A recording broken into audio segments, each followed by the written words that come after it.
global scope. When you look at the full global scope, there are many countries. You have extreme ethics that are involved. But unfortunately, you had people from the very begin with. You had like four, I think there were six guys stepped up and says, look, you understand that this is a brilliant set of engineering, but it's not going to be this way forever.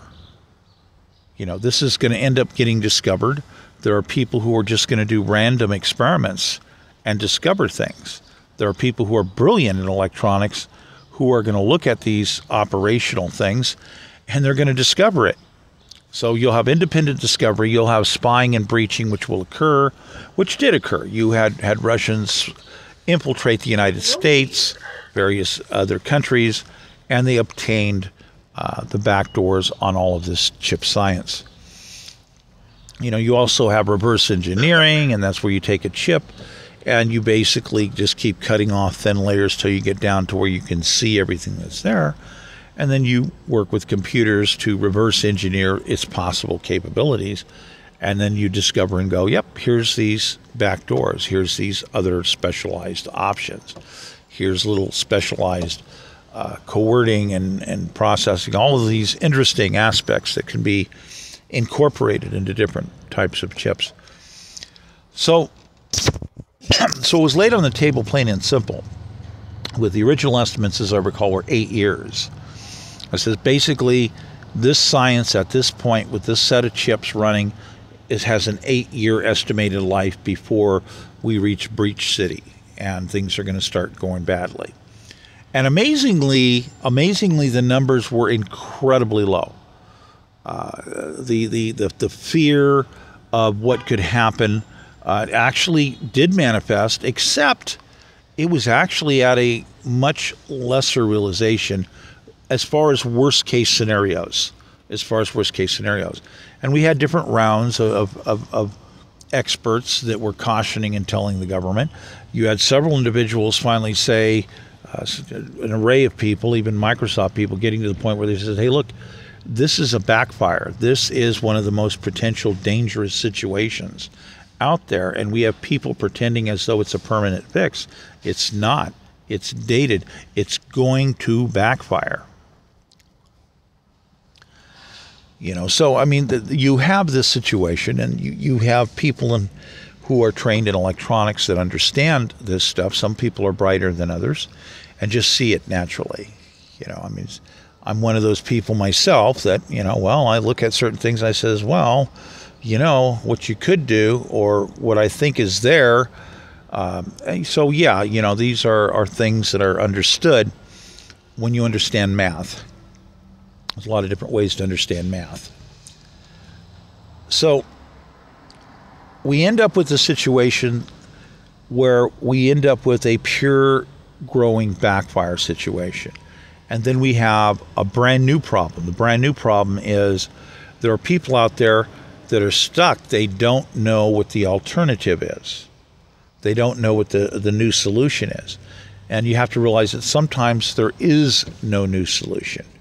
There are certain types of methodologies that can be done certain ways. You can go back to old style intelligence, personalized messaging, and specialized hard code inventions and all this other stuff that basically prevent people from doing things on an incredibly high-speed, efficient level.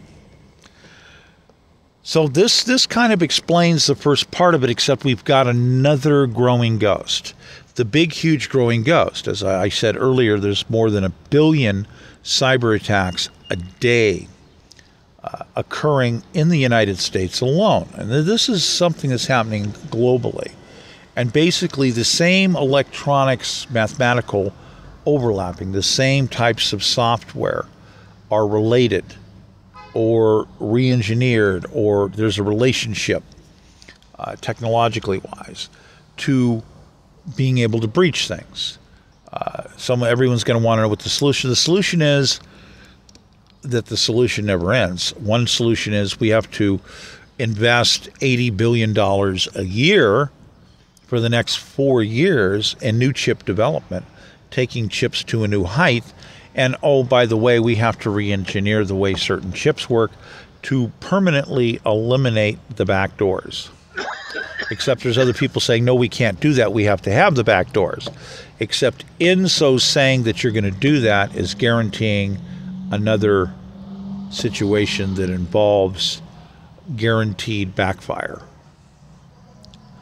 So this is a very serious situation because we have the world in a very precarious situation. A lot of people are deeply concerned, and there are many problems that are not resolved. And there is a relationship that is key to intelligence that basically has ended. It's over with. Because if you're going to go to certain styles of communication, there's no real way to breach through and collect the data that you would desire. Not going to happen.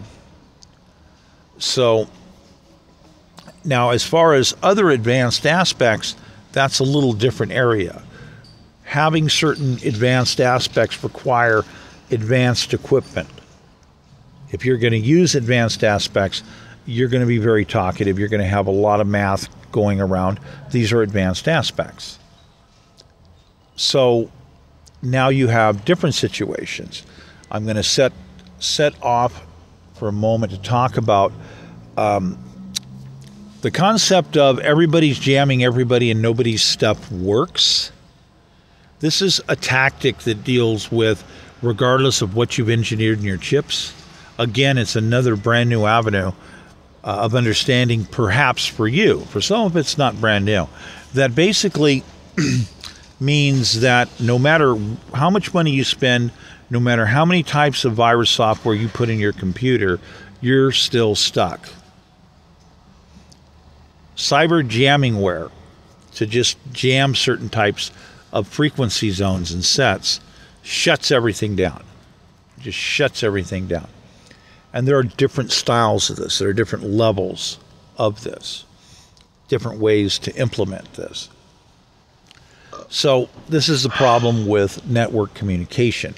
There are other ones at another time. Perhaps I'll go into them. There's certain things that I don't want to discuss at this time, probably because they're considered seriously classified.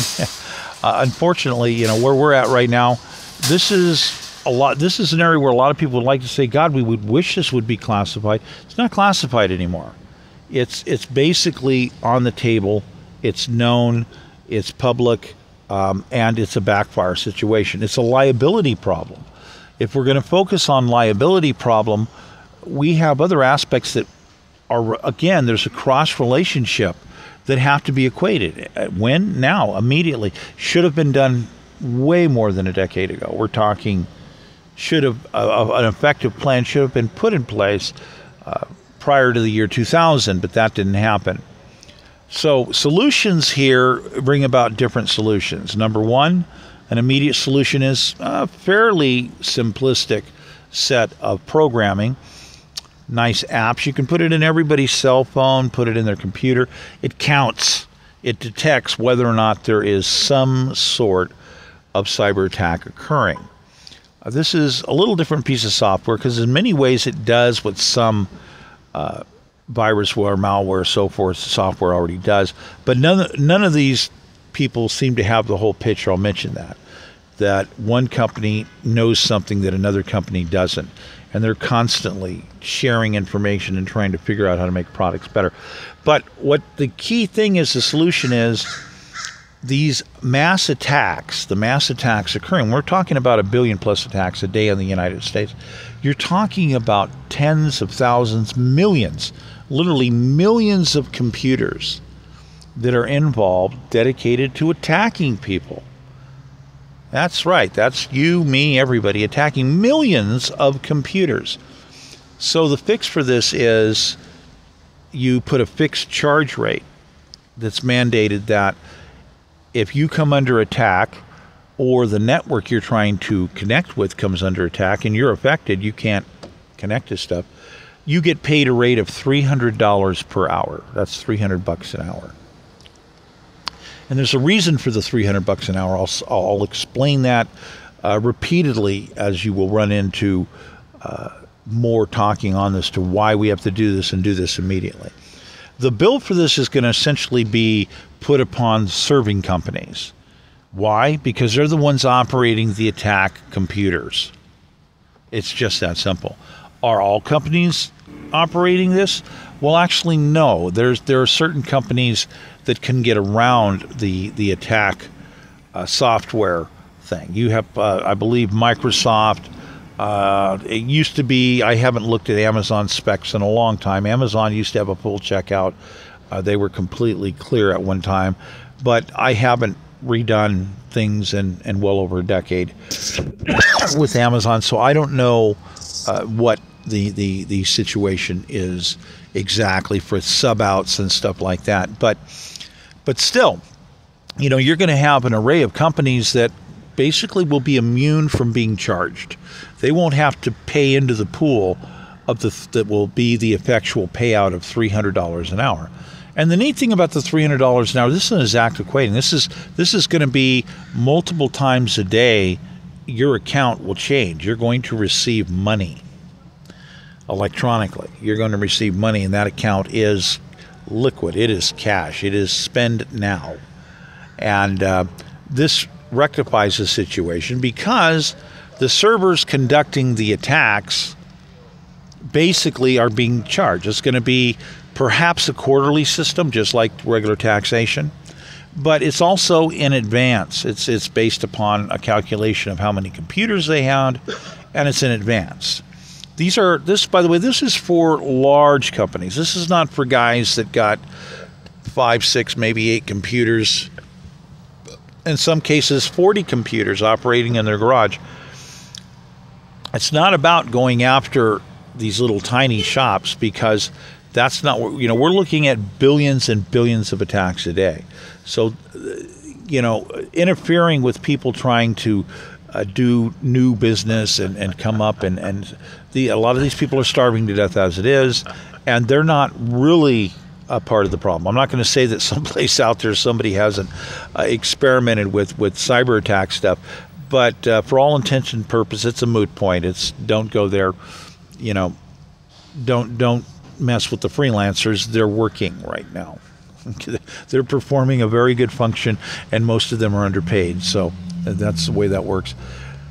But the mega corporations that operate certain types of computer banks, you have mysterious corporations that people don't know the names of. They can barely figure out who seems to be associated with them, and they are somehow connected to systems that are doing mass attacks.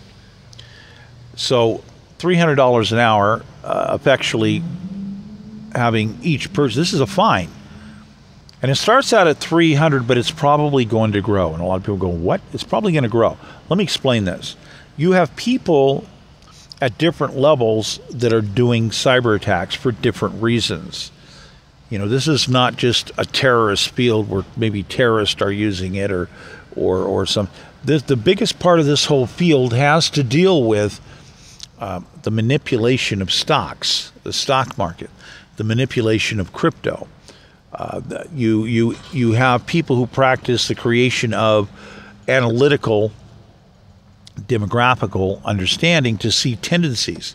People in certain areas that buy certain types of stock. People have certain tendencies and patterns to when they buy stuff, patterns to how they react to situations. People that have their own automatic bots that follow certain trends. And then they have the update interface modifications / permission points. Check for, people have bots and things going, and there's a new tendency noted, and the bot wants to make changes and begin operation a different way, and it needs confirmation to do so. And here's where it gets tricky. So what people are